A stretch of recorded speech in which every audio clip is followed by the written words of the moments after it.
Welcome to NJ fashion. જો તમારા માટે નાની બહેનો છે ને બહુ કહેતા હતા કે સ્મોલ સાઈઝમાં લાવો, સ્મોલ સાઈઝમાં લાવો. સ્મોલ સાઈઝમાં છે ને પેન્ટ લઈને આવ્યા છીએ. આ ટાઈપનું બ્રાન્ડ લુકનું પેન્ટ રહેવાનું છે. મસ્ત લચકો કાપડ છે.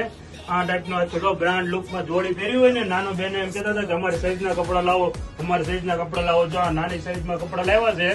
બ્રાન્ડ લેબલ બેબલ તમે જોઈ લેજો. આ ટાઈપનું બ્રાન્ડ રહેવાનું છે. લોગો આ ટાઈપની રહેવાની છે. મસ્ત જો આ ટાઈપની પેરું બનાવવાની છે. એકથી એક મસ્ત છે. નાની સાઈઝ વાળા હોય ને જલ્દી આવી જજો. એનજે ફેશન ની મુલાકાત કરી લેજો. આ ટાઈપની મસ્ત બધી પેરું બનવાની છે. જો આ ટાઈપની સાઈઝ ની વાત કરીએ ને તો સ્મોલ સાઈઝ વાળા છે ને એ લોકોને જ આવવાની છે. તો આ ટાઈપની મસ્ત બધી પેરું બનવાની છે. જલ્દી છે ને એનજે ફેશન ની મુલાકાત કરી દેજો. ઓનલાઈન ઓર્ડર કરવા માટે છે ને આજે તમારા આઈડી ને છે ને મેસેજ કરો અને નીચે આપેલ નંબર ઉપર વોટ્સએપ ઉપર ઓર્ડર બુક કરાવો. તો આ ટાઈપની મસ્ત છે. બધી વેરાયટી રહેવાની છે. આમાં એક બ્લેક કલર હતો છે. આ ટાઈપનો રહેવાનો લિમિટેડ સ્ટોક છે. એટલે એનજે ફેશન ની મુલાકાત કરી દેજો.